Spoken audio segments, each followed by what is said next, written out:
Assalamualaikum warahmatullahi wabarakatuh. Selamat pagi anak-anak. Bagaimana keadaan kalian hari ini? Tentunya baik-baik saja ya. Sehat semua ya. Alhamdulillah. Sebelum Ibu mulai pelajaran, marilah terlebih dahulu kita membaca doa bersama-sama.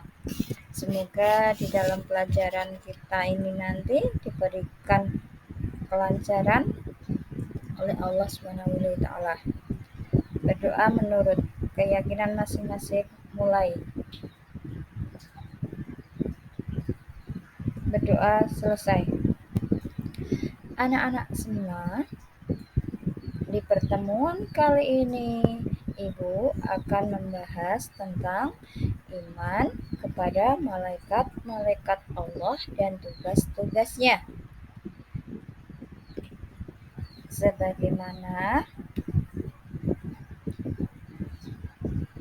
yang dikatakan oleh Allah dalam surat Al-Baqarah ayat 285 yang bunyinya A'udzubillahi minasyaitonirrajim. Bismillahirrahmanirrahim. Kullun amana billahi wa malaikatihi wa kutubihi wa rasulih. Artinya, semua beriman kepada Allah, malaikat-malaikatnya, kitab-kitabnya, dan rasul-rasulnya. Nah, anak-anak, dari sini siapa sih yang tahu apa itu iman? Iya, iman itu adalah percaya. Malaikat, apa itu malaikat? Siapa sih malaikat itu? Malaikat adalah makhluk Allah yang gaib, yang diciptakan dari nur ilahi. Itu malaikat Allah. Jadi, malaikat tadi makhluk apa anak-anak? Makhluk gaib. Makhluk gaib itu yang bagaimana sih?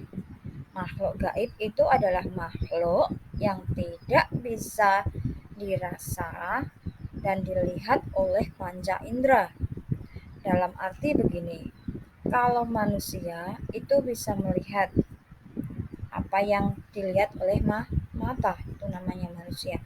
Tapi kalau makhluk gaib itu mata manusia tidak bisa melihat makhluk tersebut. Baik itu alat indera mata kita tidak bisa melihatnya, kemudian kulit, tangan itu tidak bisa kita raba. Makhluk gaib itu tidak bisa diraba oleh kulit kita ataupun dicium, dirasakan.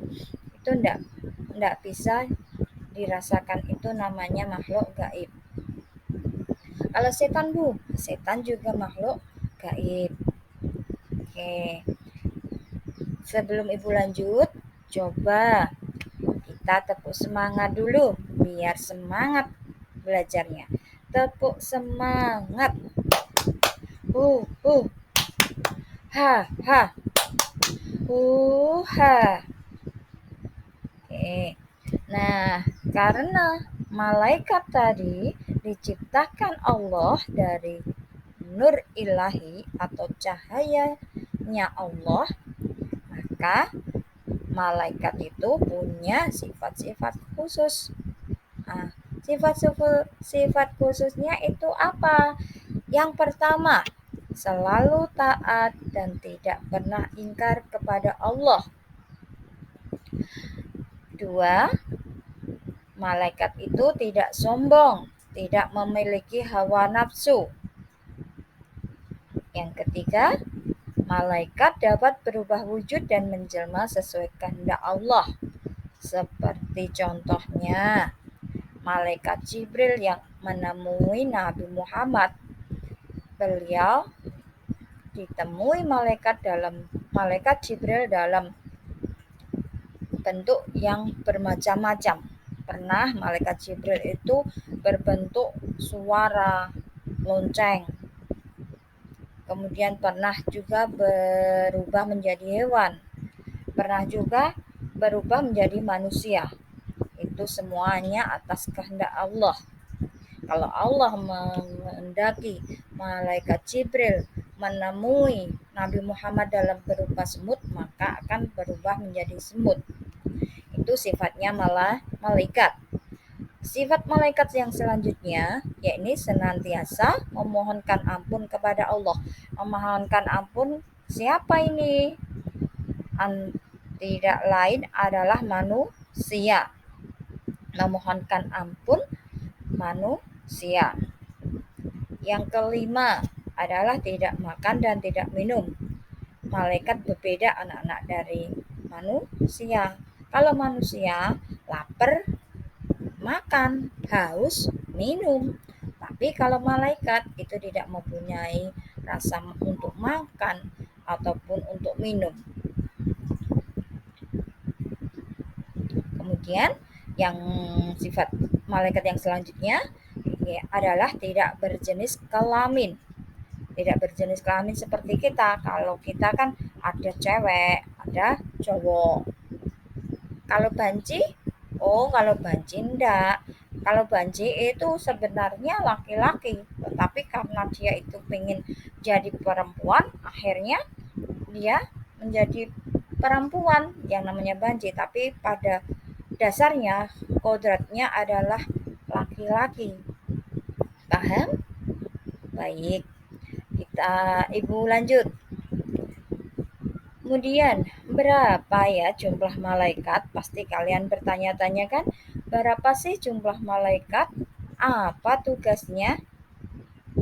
Nah, untuk mengetahui berapa jumlah malaikat dan tugasnya, mari kita simak video berikut ini. Tugasnya, siapa yang sudah tahu?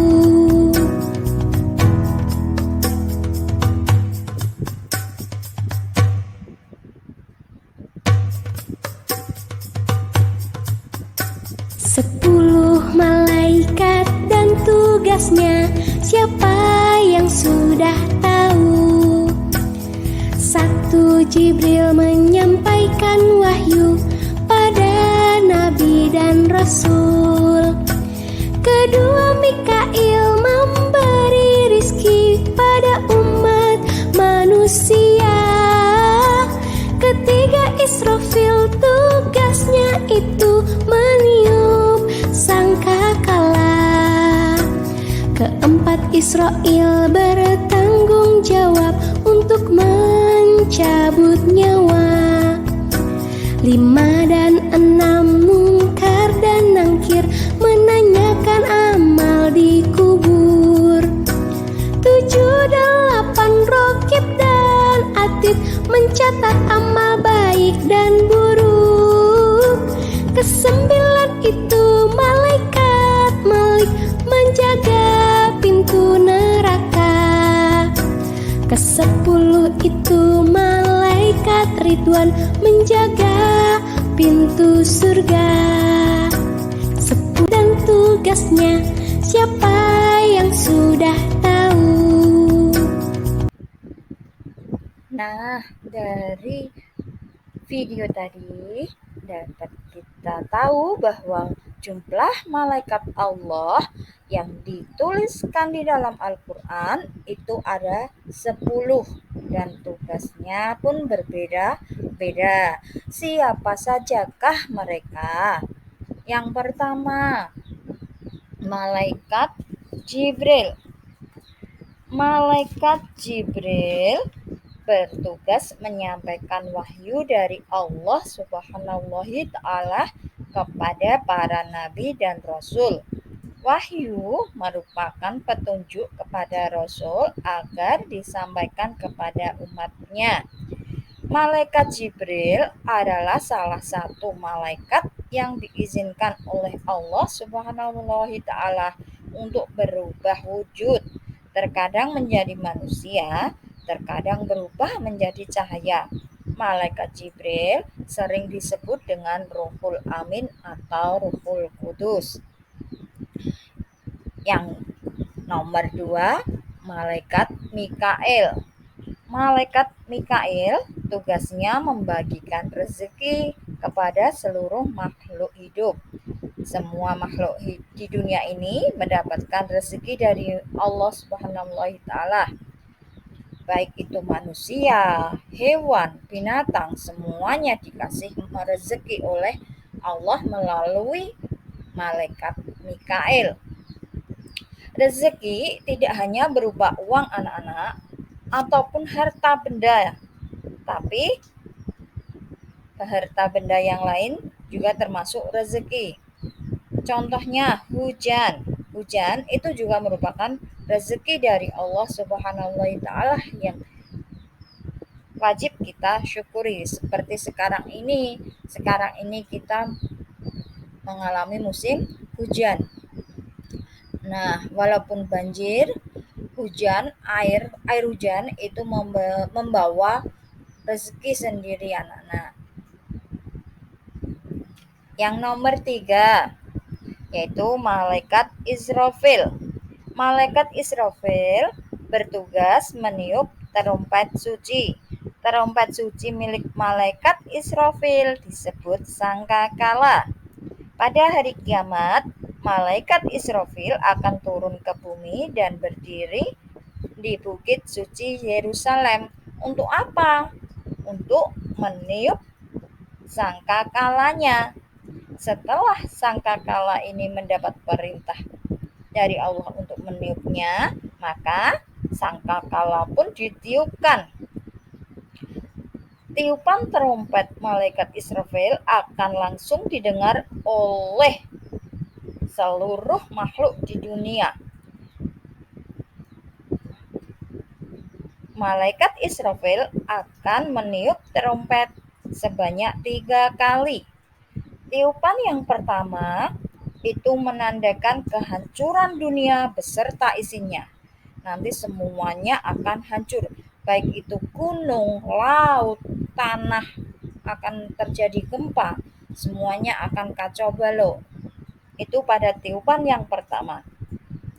Tiupan yang kedua akan mematikan para malaikat, termasuk juga Israfil sendiri. Nah, Bu, seandainya tiupan kedua itu malaikat, terus nanti yang meniup tiupan ketiga siapa, Bu? Tentu saja tiupan yang ketiga itu dilakukan oleh malaikat Israfil dengan catatan Allah akan membangkitkan terlebih dahulu malaikat Israfil di antara malaikat-malaikat lain dan manusia. Itu nanti Allah akan membangkitkan Israfil terlebih dahulu untuk meniup tiupan yang ketiga. Nah, tiupan yang ketiga ini menandakan apa? Menandakan untuk membangkitkan orang-orang yang telah mati dan mengumpulkan orang-orang tadi di padang mahsyar. Sangkakala malaikat Israfil terbuat dari cahaya dan berbentuk seperti tanduk. Bisa kamu bayangkan ya anak-anak, kalau tanduk itu seperti apa? Nah, seperti itulah sangkakalanya malaikat Israfil. Oke, Ibu lanjut. Yang nomor 4, malaikat yang nomor 4 adalah malaikat Israel. Sering disebut juga sebagai malaikat maut, malaikat Zabaniyah. Sebab apa? Sebab ia bertugas mencabut nyawa seluruh makhluk. Malaikat Jibril, Mikail, Israfil, Israel adalah 4 malaikat utama Allah. Malaikat Israel memiliki beberapa kelebihan yang diberikan oleh Allah Subhanahu wa taala. Di antaranya, Ia dapat menjangkau dengan mudah dari barat hingga timur. Nah, kita pernah tahu ya anak-anak, misalkan di negara kita, di Indonesia lah, itu jam 8 ada orang yang meninggal dunia. Di belahan bumi lain, di negara lain, di Amerika, Cina, India, Pakistan, apalagi Arab, jam 8 pun ada yang meninggal dunia. Nah, kalau seperti itu siapa yang mencabutnya? Apakah Israel itu banyak? Jawabannya tidak. Karena Allah memberikan kelebihan pada Israel. Apa tadi? Kelebihannya yaitu dapat dengan mudah menjangkau barat sampai timur. Jadi malaikat Israel mengambil tidak hanya satu nyawa, tetapi banyak nyawa. Ibaratnya gini, manusia diibaratkan dengan padi yang ada di tampah. Nah, padi yang ada di tampah di satu tempat itu kan banyak. Nah, tangan kita ibaratnya itu malaikat Israel. Jadi kalau tangan kita mengambil segenggam, berarti itulah manusia yang akan diambil oleh malaikat Israel. Ibaratnya seperti itu. Oke anak-anak, ibu lanjut. Yang kelima, 5 dan 6 ini adalah malaikat munkar dan nakir. Tugasnya apa? Malaikat munkar dan nakir tugasnya menanyai dan melakukan pemeriksaan keimanan dan amal perbuatan manusia di alam kubur. Jadi, secara singkatnya, malaikat munkar dan nakir itu bertugas menanyai dalam kubur. Apa yang ditanya? Ya, kalau yang ditanya apa, tentu jawabannya banyak sekali. Salah satu di antaranya adalah man rabbuka, siapa Tuhanmu, siapa nabimu, siapa saudaramu. Seperti itu anak-anak contoh pertanyaan yang akan ditanyakan oleh malaikat munkar dan nakir. Nah, terus bagaimana seandainya kita tidak bisa menjawab? Maka yang didapat adalah cambukan. Cambukan dari malaikat munkar dan nakir sampai pertanyaan itu diulang-ulang sampai hari kiamat besok. Seandainya dia tidak bisa menjawab, akan diulang terus sampai hari kiamat datang. Nah, berarti siksaannya juga lama, Bu. Iya, siksaannya juga lama. Itu tugasnya malaikat munkar dan nakir. Nah, pernah Ibu dengar bahwa malaikat munkar dan nakir itu tidak akan datang selama masih ada pelayat yang belum meninggalkan makam. Jadi, diriwayatkan bahwa malaikat munkar dan nakir itu akan datang setelah 7 langkah dari orang yang terakhir berada di makom. Itu nanti akan datang. Akan datang untuk apa? Untuk menanyai orang yang dikubur tadi. Seandainya orang itu amalnya soleh, perbuatannya soleh, banyak bersedekah, termasuk husnul khotimah, insya Allah semua pertanyaan yang ditanyakan, yang diajukan oleh munkar dan nakir akan terjawab dengan benar. Amin, amin, Allahumma amin. Yang nomor 7 adalah malaikat rokib. Malaikat rokib tugasnya mencatat segala perbuatan baik seseorang ketika hidup di dunia. Jadi, walaupun kamu berbuat baik, tidak ada yang tahu, tetapi ada yang tahu. Siapa? Malaikat rokib. Nah, malaikat inilah yang mencatat amal kita. amal baik ataupun amal buruk. Seandainya kamu mencuri mata manusia, itu kan tidak bisa melihat apa. Misalkan kamu mencuri dengan bertopeng, kan tidak tahu kalau itu kamu, itu manusia, tetapi ada yang menjaganya. Siapa? Malaikat raqib. Akan dicatat amal yang buruk, yang baik itu akan dicatat oleh malaikat raqib. Kemudian yang nomor 8 adalah malaikat atid. Sama seperti raqib, malaikat atid itu tugasnya mencatat perbuatan buruk manusia. Kalau malaikat raqib tadi mencatat amal baik, kalau malaikat atid kebalikannya mencatat amal buruk. Jadi jangan sekali-kali kalian melakukan hal yang buruk seperti berbohong, mencuri, dan sebagainya. Ibu lanjut ya.